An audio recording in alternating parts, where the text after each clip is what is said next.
Outside, the morning has already begun, whether you were ready for it. The door shuts behind you with its small, final sound, and your keys press little crescents into your palm. A bus kneels at the curb and releases its breath. People climb aboard one at a time, and no one looks back. Everyone has somewhere to be, the old sentence says. Everyone belongs somewhere beyond the edge of this morning, while you walk among them like a person who has missed an instruction everyone else received. But the cold reaches every uncovered face.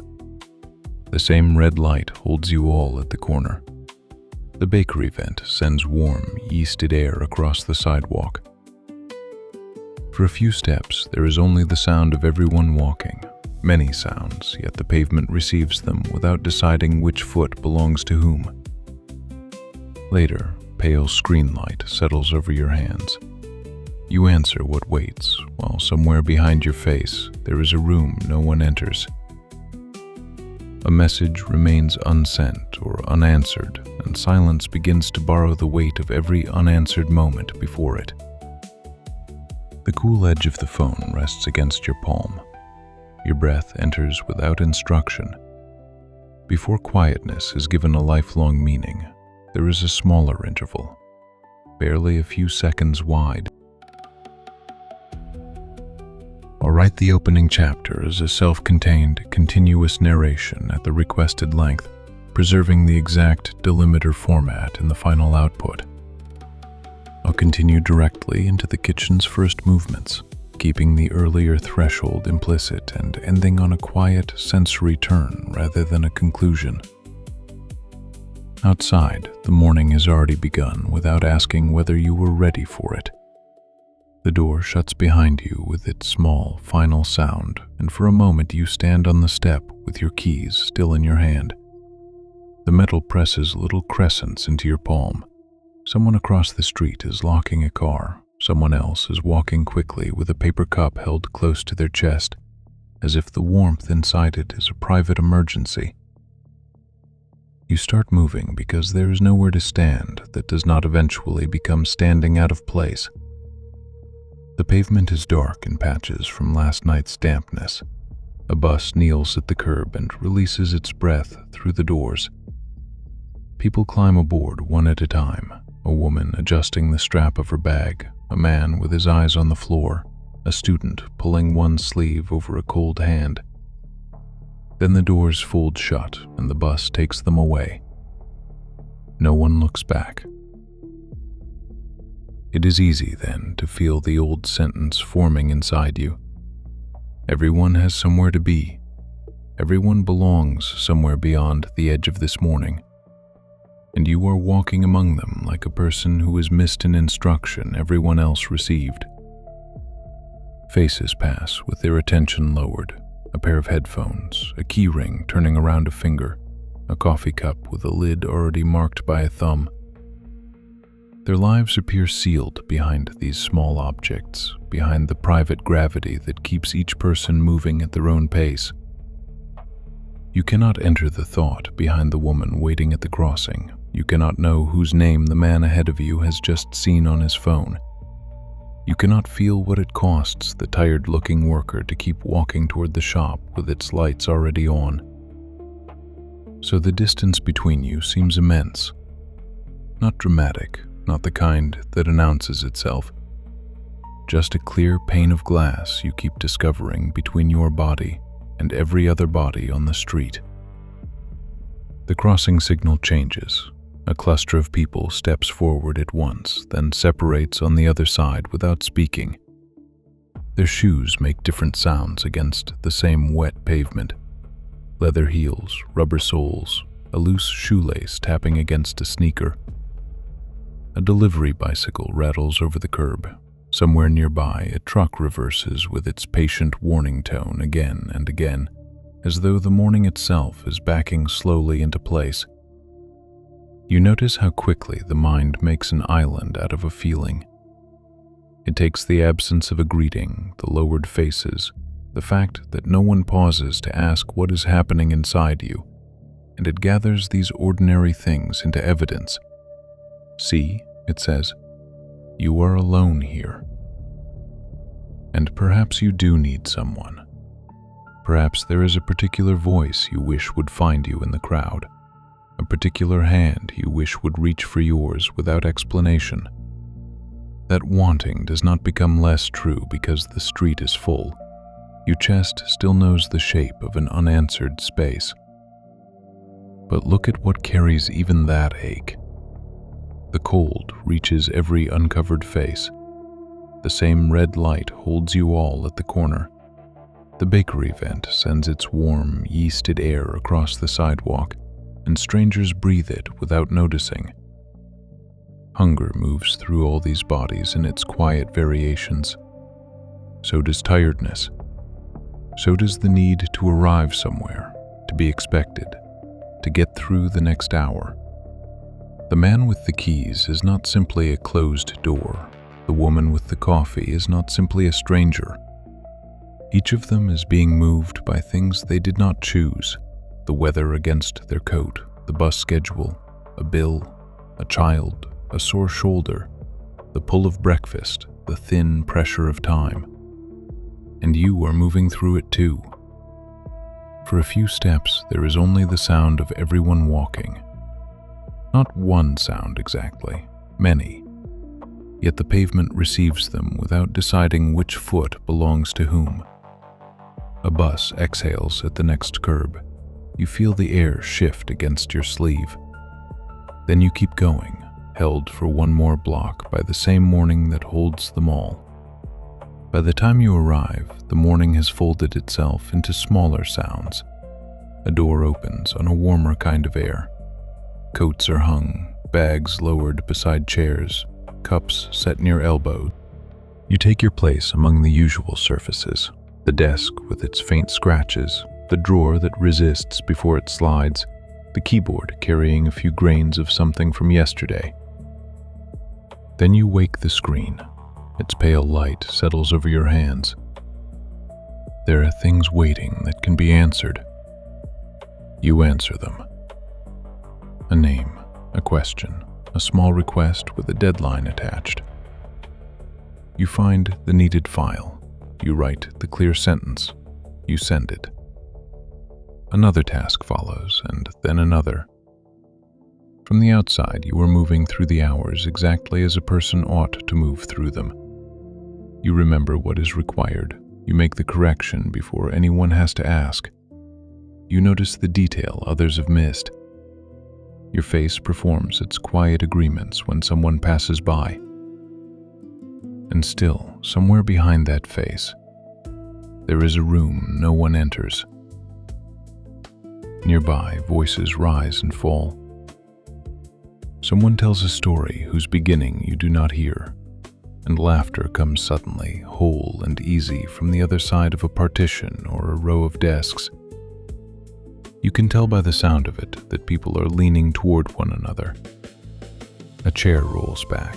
A spoon touches the inside of a mug. Two people begin speaking at once, then one gives way. Their words do not include you. It is such a small thing, perhaps. Nothing cruel has happened. No one has turned and said you do not belong here. Yet the body does not always wait for cruelty before it closes around an old conclusion.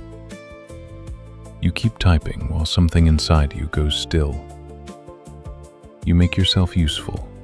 You make yourself smaller. The work continues to leave your hands and travel outward, carrying no sign of the place it came from. You may become almost invisible to yourself in this way, not by vanishing, but by becoming very good at being the person who manages. The message arrives with its little sound. You read it, answer it, watch it disappear into the current of the day. Your reply may be received with a brief thanks or no answer at all. Either way, the next item appears. There is always another box to fill, another tab to open, another ordinary proof that you are needed for something and known by no one. But what would it mean to be known completely here, in this room of fluorescent light and unfinished coffee? Would it mean that someone could see the thought you do not say when the laughter begins? Could they feel the slight tightening in your throat as you look down at your work? Could they understand the whole history hidden inside your calm, the particular people you miss, the years that taught you to expect the door to close before you reached it? Perhaps no face can carry another person's entire interior weather. Perhaps even the people speaking warmly nearby have places behind their faces where they stand alone, holding something they have not found words for. This does not make the distance painless. It only makes it less like a sentence handed down especially to you. A task ends. For a moment, there is nothing immediately asking for your hands. The cursor waits. The room does not. Air moves softly through a vent above the ceiling tiles. A printer begins its mechanical shutter somewhere behind you. Someone walks past with papers held against their chest. The light rests on the desk, on the rim of the mug, on the loose thread at your cuff. No one owns that light. No one needs to earn the air before breathing it. You sit in the small gap before the next demand arrives. And the feeling is still there, perhaps. It has not been argued away, but it is being noticed. Something hears the printer, the voices, the quiet pulse beneath your jaw. Something knows the thought that says, "No one sees me." And for one unguarded second, before the next message calls your name, where is that knowing standing apart from the room? I'll continue from the pause at the desk into the midday meal, keeping the other people concrete and unknowable while following the small, shared motions of the room. Later, when the afternoon has begun to lose its shape around the edges, the old movement returns almost without asking. Your hand finds the phone beside the keyboard, or in the pocket of your coat, or face down near a half-finished drink. There is a name you have been carrying quietly all day. There may be more than one. You open the small blank space beneath it and begin to type. "Hey, I was thinking about you." Then you look at it. The words seem too light for what they are meant to carry. You add something ordinary, a question about a thing you know happened, a joke that might make the message easier to receive. You remove the joke. You type, erase, type again.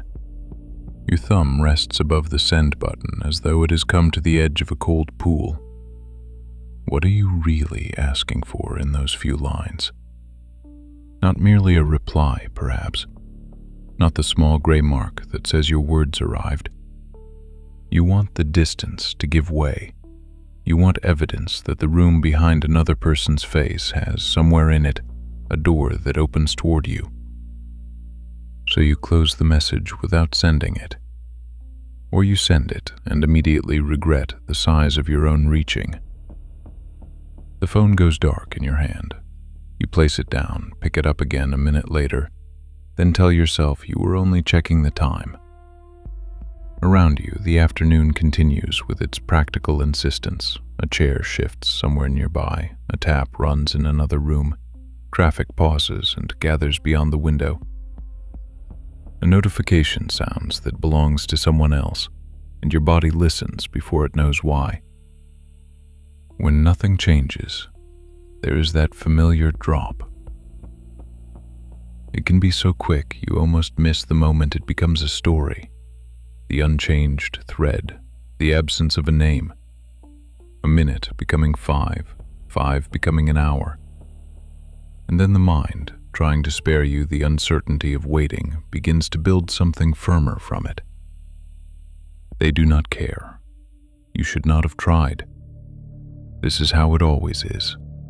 This is who you are to people. The hurt in that is not foolish. It does not become less true because the room is warm, because air moves through a vent, because you can notice your feet against the floor. To be answered matters. To be remembered matters. There are losses no quiet observation can make small. The hand that did not reach back, the call that never came, the person who once knew how to find you and no longer does. You do not have to call the ache an illusion to sit beside it. But before the silence is given a lifelong meaning, there is a smaller interval, barely a few seconds wide. The message has been sent or left unsent. The phone is still in your hand. Nothing has arrived. In that narrow space before the verdict begins, what is actually here?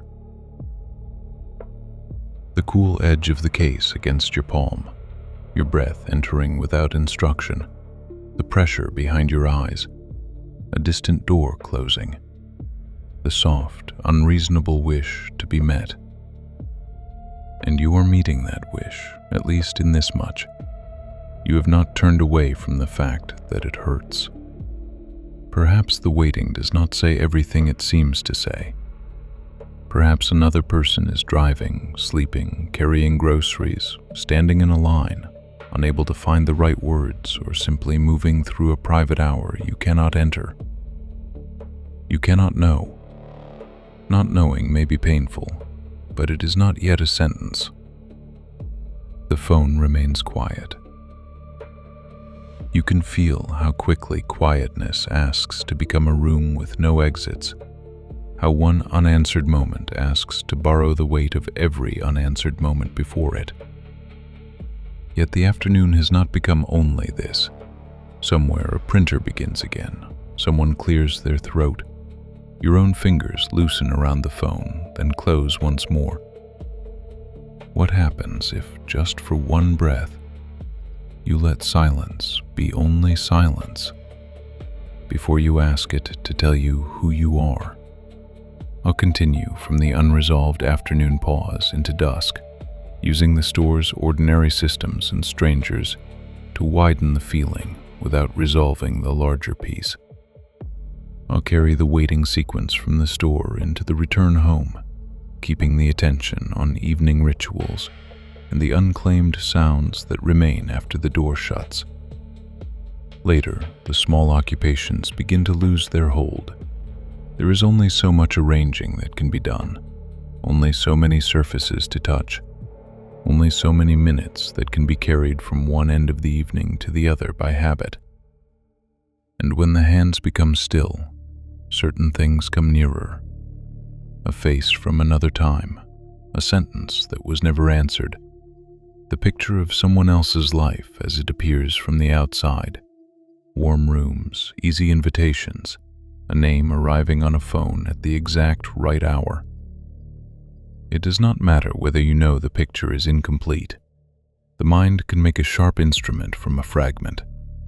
It can hold your own evening beside an imagined one and ask why yours has this particular silence in it. There may be old neglect in that question. There may be a grief that has learned to wait until the day is tired enough to let it in. There may be a need so simple it is almost difficult to say aloud. To be met, to be remembered, to have someone notice the weight you have been carrying without being asked to explain it. Nothing becomes less true because the light has gone low. You do not have to turn away from the ache by making it useful. You do not have to dress it in a better thought or decide that it proves something permanent about the life you are living. It can be here for a while, like a tightness beneath the ribs, like warmth behind the eyes that does not quite become tears. The questions come with it. What did you miss? When did you become so difficult to reach? Is this how it will remain? They arrive with the authority of things that have been waiting all day for the quieter hour. But listen to the way they arrive. One gathers behind another, then loosens. A memory appears with its old furniture and its old weather, and then is gone before you can touch its edge. A comparison opens its narrow ledger, makes its private count, and closes again. Even the question that seems to fill the whole room is heard somewhere. What is it that hears it? Not an answer you need to manufacture, not a better version of yourself sitting across from the hurt and trying to persuade it into leaving.